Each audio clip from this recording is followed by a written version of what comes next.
Hello everyone, welcome our channel personal tutor. आज हम इस वीडियो में डिस्कस करने वाले हैं बहुत ही इंटरेस्टिंग और मज़ेदार टॉपिक जो है ग्रामीण क्षेत्र पर शासन करना। ये topic class 8 NCERT book history का है। तो चलिए पढ़ते हैं और समझते हैं किस प्रकार जो कंपनी थी यानी जो अंग्रेज थे वो हमारे ग्रामीण क्षेत्र पर आकर शासन करने लगे और अपना हुक्म चलाने लगे। जब कंपनी दीवान बन गई यानी कंपनी का अर्थ यहाँ पर है अंग्रेजों से जो ईस्ट इंडिया कंपनी आई थी। तो पढ़ते हैं 12 अगस्त 1765 को मुगल बादशाह ने ईस्ट इंडिया कंपनी को बंगाल का दीवान तैनात किया। तो क्या हुआ था कि जो 12 अगस्त 1765 थी वो उस तारीख को जो मुगल बादशाह थे वो ईस्ट इंडिया कंपनी को बंगाल का दीवान बना दिए। इस बात की पूरी संभावना है कि यह घटना मुट्ठी भर अंग्रेजों और हिंदुस्तानियों की मौजूदगी में रॉबर्ट क्लाइव के तंबू में घटी होगी। और यह हमें पूरा आशंका है, हमें लगता है कि ये घटना कब हुई होगी कि जब वहाँ थोड़े से हिंदुस्तानी और अंग्रेज मौजूद थे। किसके पास? रॉबर्ट क्लाइव के पास। वो वहीं पर घटी ही घटना। और रॉबर्ट क्लाइव ने अपने जीवन की यादगार घटनाओं का चित्रित करने का जिम्मा सौंपा था। बंगाल की दीवानी हाथ का आना अंग्रेजों के लिए निश्चय ही एक बड़ी घटना थी। तो क्या था कि जो अंग्रेजों के पास जो बंगाल की दीवान आ गई थी ये उनके लिए काफ़ी बड़ी घटना थी। आगे एक चित्र दिया हुआ है, हम उसमें देखकर समझ पाएंगे कि जो रॉबर्ट क्लाइव है इस चित्र में एक भव्य समारोह के रूप में दिखाया गया है। इस चित्र में बताया गया है कि रॉबर्ट क्लाइव ने अपने जीवन की यादगार घटनाओं को किस प्रकार चित्रित करने का जिम्मा सौंपा था और बंगाली दीवान को हाथ में आते अंग्रेजों के लिए निश्चय ही एक बड़ी घटना का होना संभव हो गया था। दीवान के तौर पर कंपनी अपने नियंत्रण वाले भूभाग के आर्थिक मामलों की मुख्य शासक बन गई थी। अब दीवान तो बन गई थी कंपनी, तो वो अपने नियंत्रण वाले जो उनका एरिया था जहाँ पे उनका हुक्म चलता था वहाँ के आर्थिक मामले जो होते थे वहाँ की वो मुख्य शासक बन गई थी।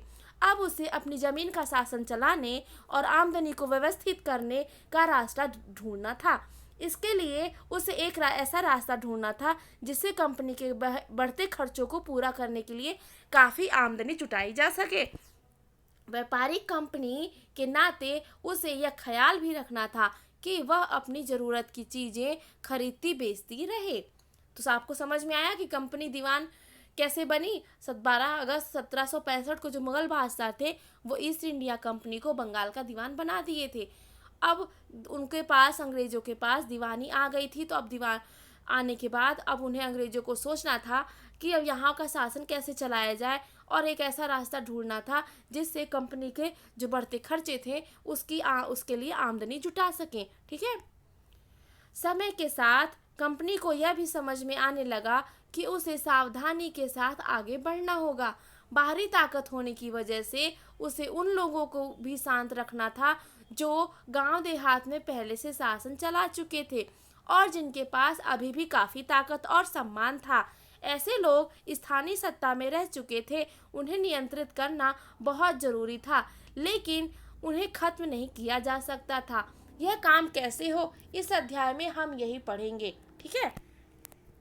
और ये भी जानेंगे कि जो ग्रामीण इलाकों को उपनिवेशिक कैसे बनाया गया, आय के संसाधन कैसे जुटाए गए और लोगों के अधिकार को किस तरह तय किया गया और मन माफिक फसलों की खेती कैसे कराई गई। अब कंपनी की आमदनी कैसे हो, आमदनी मतलब इनकम कैसे हो कंपनी की। कंपनी दीवान तो बन गई थी लेकिन अभी भी खुद को एक व्यापारी ही मानती थी। कंपनी भारी भरकम लगान तो चाहती थी लेकिन उसके आकलन और वसूली की कोई नियमित व्यवस्था करने में हिचकिचा रही थी। उसकी कोशिश यही थी कि वह ज़्यादा से ज़्यादा राजस्व हासिल करे और कम से कम कीमत पर बढ़िया सूती रेशमी कपड़ा खरीदे।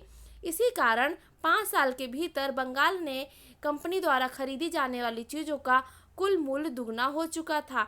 1865 से पहले कंपनी ब्रिटेन से सोने और चांदी की आयात करती थी और इन चीज़ों के बदले सामान खरीदती थी। अब बंगाल में इकट्ठा होने वाले पैसे से ही निर्यात के लिए चीज़ें खरीदी जा सकती थीं। जल्द ही यह जाहिर हो गया कि बंगाल की अर्थव्यवस्था एक गहरे संकट में फंसती जा रही है। कारीगर गांव छोड़कर भाग रहे थे क्योंकि उन्हें बहुत कम कीमत पर अपनी चीज़ें कंपनी को जबरन बेचनी पड़ती थी। किसान अपना लगान नहीं चुका पा रहे थे, कारीगरों का उत्पादन गिर रहा था और खेती चौपट होने की दिशा में बढ़ चुकी थी। 1770 में पड़े अकाल ने बंगाल में 1 करोड़ लोगों की मौत की नींद सुला दिया। इस अकाल में लगभग 1/3 आबादी समाप्त हो गई। अब कंपनी को आमदनी के लिए क्या किया उसने कि जो अपने वहाँ के लोकल चीज़ें थीं उनको बहुत कम चीज़ों में कम रेट में खरीदता था और उसको दुगने रेट में बेचा करता था। तो इसलिए क्या हुआ कि जल्दी ही जो बंगाल की अर्थव्यवस्था थी वो बहुत गहरे गड्ढे में जाते हुए दिखाई देने लगी। जो कारीगर थे वहाँ के वो गांव छोड़कर भागने लगे, क्योंकि उन्हें कोई मुनाफा नहीं हो रहा था और उन्हें अपनी ज़मीन बेच कर जानी पड़ रही थी, क्योंकि जो अंग्रेज़ थे उतना अत्याचार कर रहे थे, इतना उन्हें प्रताड़ित कर रहे थे और किसान जो थे वो अपना लगान भी नहीं चुका पा रहे थे और इस तरह कारीगर का उत्पादन गिर रहा था और खेती चौपट हो गई थी। तो फिर 1770 में एक अकाल पड़ गया बंगाल में। ठीक है, कब? 1770 में बंगाल में एक अकाल पड़ा और वहाँ उस अकाल में करोड़ों लोग मर गए और इस अकाल में लगभग 1/3 आबादी समाप्त हो गई। अब ये सब होने के बाद आबादी समाप्त हो गई, अकाल पड़ गया। तो अब अंग्रेज़ों ने क्या किया, उन्हें लगा कि अब खेती में सुधार करने की ज़रूरत आ गई है, क्योंकि किसान भाग रहे थे वहाँ से। अगर अर्थव्यवस्था संकट में थी तो कंपनी अपनी राजस्व आय के बारे में आश्वस्त रह सकती थी। कंपनी के ज़्यादातर अफसरों को यह लगने लगा था कि ज़मीन में निवेश करना और खेती में सुधार करना बहुत ज़रूरी हो गया है। यह काम किसी तरह किया जा सकता है, इस सवाल पर 2 दशकों तक बहस चलती रही। आखिरकार कंपनी ने 1793 में स्थायी बंदोबस्त लागू किया। कब किया? 1793 में स्थायी बंदोबस्त लागू हुआ। इस बंदोबस्त में शर्तों के हिसाब से राजाओं और तालुकदारों को जमींदार के रूप में मान्यता दी गई। उन्हें किसान से लगान वसूलने और कंपनी को राजस्व चुकाने का जिम्मा सौंपा गया और उनकी ओर से चुकाई जाने वाली राशि स्थायी रूप से तय कर दी गई। इसका मतलब था कि भविष्य में कभी भी उसमें इजाफा नहीं किया जा सकता। अंग्रेजों को लगता था इससे उन्हें नियमित रूप से राजस्व मिलता रहेगा और जमींदारों को जमीन में सुधार के लिए खर्च करने का प्रोत्साहन मिलेगा। और उन्हें लगता था कि क्योंकि राज्य की ओर से राजस्व की मांग बढ़ने वाली नहीं थी, इसलिए जमींदार बढ़ते उत्पादन से फायदे में रहेंगे। तो इस सब पूरी चीज़ में क्या हुआ था कि जब किसान कारीगर जो थे, जो खेत किसान थे, वो अपने ज़मीन बेच बेच के भाग रहे थे, पूरी खेती चौपट हो गई थी। तो इस तरह में जो कंपनी थी उसने सोचा कि हमें खेती में सुधार करना चाहिए, इसलिए कंपनी ने 1793 में एक स्थायी बंदोबस्त नियम लागू किया, जिस नियम के हिसाब से क्या था कि उसका नियम क्या था कि जो राजा थे और तालुकदार जो जमींदार थे वो जमींदार के रूप में कार्य करने लगे, तालुकदार थे वो जमींदार के रूप में कार्य करने लगे। किसानों को से लगान वसूल करना और कंपनी को राजस्व पहुंचाने का काम सौंप दिया गया और ये जो चुकाई जाने वाली राशि स्थायी रूप से तय की गई और उनकी ओर से चुकाई जाने वाली राशि स्थायी रूप से एकदम तय की। इसका मतलब था कि अगर कभी भी भविष्य में इसमें इजाफा यानी बढ़ोतरी होती है तो नहीं किया जाएगा। और अंग्रेजों को ऐसा लगता था कि इससे उन्हें नियमित रूप से राजस्व मिलता रहेगा और जो जमींदार थे उसमें उनको जमीन में सुधार करने का प्रोत्साहन भी मिलेगा। ये थी अंग्रेजों की सुधार करने की नीति। अब समस्या क्या आई, मगर स्थायी बंदोबस्त में भी समस्या पैदा कर दी। कंपनी के अफसरों ने पाया कि अभी जमींदार जमीन में सुधार के लिए खर्चा नहीं कर रहे थे। असल में कंपनी ने जो राजस्व तय किया था वह इतना ज़्यादा था कि उसको चुकाने में जमींदारों को भारी परेशानी हो रही थी। जो जमींदार राजस्व चुकाने में विफल हो जाता था उसकी ज़मीन उससे छीन ली जाती थी। बहुत सारी जमींदारियों को कंपनी बाकायदा नीलाम कर चुकी थी।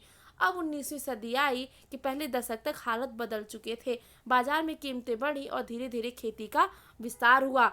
इससे जमींदारों की आमदनी में तो सुधार हुआ, लेकिन कंपनी को कोई फायदा नहीं हुआ, क्योंकि कंपनी को तो हमेशा के लिए राजस्व तय कर चुकी थी।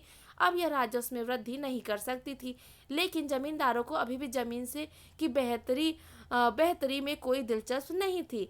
उसमें से कुछ तो इस बंदोबस्त की शुरुआत सालों में ही अपनी ज़मीन गंवा चुके थे और जो बेच रहे थे अब उन्हें भी बिना परेशानी और निवेश का खतरा उठाए आमदनी की उम्मीद दिखाई दे रही थी।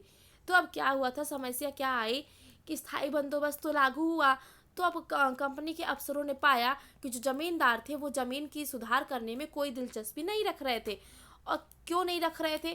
क्योंकि राजस्व चुकाने वाली राशि इतनी ज़्यादा होती थी कि उनको सुधार करने के लिए अलग से कुछ मिलता ही नहीं था। और उस जो स्थायी बंदोबस्त लागू होने के पहले ही शुरुआती सालों में ही बहुत सारे ज़मींदारों से उनकी ज़मीनें छीन ली गई थी और बहुत सारी को तो नीलाम भी कर दी गई थी। अब 19वीं सदी के पहले दशक में हालात बदल गए, बाजार में कीमतें बढ़ी और धीरे धीरे खेती का विस्तार होने लगा। इससे जमींदारों की आमदनी में फायदा हुआ, लेकिन कंपनी को फायदा क्यों नहीं हुआ? क्योंकि वो तो एक निश्चित राशि तय कर चुकी थी, ठीक है? तो वो अब वो वृद्धि नहीं कर सकती थी। इसलिए जमींदारों को अभी भी जमींदारी में को बेहतर करने के लिए कोई भी दिलचस्पी नहीं आ रही थी। ठीक है, समझ में आया समस्या क्या आई? जब तक जमींदार किसानों को जमीन देकर उनसे लगान वसूल सकते थे, उन्हें जमीन में सुधार की परवाह नहीं थी। अब क्या था, जमींदार भी लालची हो गए थे कि जब तक किसानों को जमीन देकर उनसे लगान वसूल नहीं कर लेते थे तो उन्हें जमीन में सुधार करने का कोई इंटरेस्ट ही नहीं आता था, ना कोई टेंशन होता था। दूसरी तरफ गाँवों में किसानों को यह व्यवस्था बहुत दमनकारी दिखाई दी। किसानों को जो लगान चुकाना था वो इतना ज़्यादा होता था और ज़मीन पर उसका अधिकार सुरक्षित भी नहीं था। अब लगान चुकाने के लिए अक्सर महाजन से कर्ज लेना पड़ता था। अगर वह लगान नहीं चुका पाता तो उसे पुश्तैनी ज़मीन से बेदखल कर दिया जाता। अब दूसरी तरफ क्या था, तो कुछ किसान गांव के थे, उनको ये जो स्थायी बंदोबस्त था वह व्यवस्था बहुत ही बेकार लगी। क्यों? क्योंकि जो लगान चुकाने की राशि थी वो इतनी ज़्यादा हुआ करती थी और उतना उनके खेती से नहीं निकलता था। तो उन्हें महाजन से एक्स्ट्रा पैसे अधिक मतलब अलग से राशि लेना पड़ता था सिर्फ लगान चुकाने के लिए, ठीक है? नहीं तो उनकी पुश्तैनी ज़मीन से उनको बेदखल कर दिया जाता था। तो आपको ये समझ में आया होगा कि किस तरह अंग्रेजों ने जो स्थायी बंदोबस्त व्यवस्था लागू की, उसको लागू तो किया हमारे भारत के ऊपर, बंगाल के ऊपर, लेकिन वो किस तरह से असफल होते हुए दिखाई दे रही थी। उनमें किन किन समस्याओं का सामना किया। एग्ज़ाम पॉइंट ऑफ व्यू से देखें तो अक्सर एग्ज़ाम में स्थायी बंदोबस्त के बारे में डिटेल डिस्कशन या डिटेल डिस्क्रिप्शन पूछ लेता है। तो आपको ये पूरी डिस्कशन देना होगा कि स्थायी बंदोबस्त किसने लाया, कब लाया और स्थायी बंदोबस्त के नियम क्या थे। नियम के बाद हम सेकेंड पर लिखेंगे कि उसकी मेन समस्याएं पॉइंट वाइज लिखेंगे कि समस्याएं क्या थीं। और ये सारी समस्याओं को लिखते हुए हम उनके एक क्लास निष्कर्ष भी देंगे कि किस तरह कंपनी ने हमारे बंगाल के किसानों के ऊपर व्यवस्था लागू की, लेकिन अपने फ़ायदे के लिए लागू की। Thank you.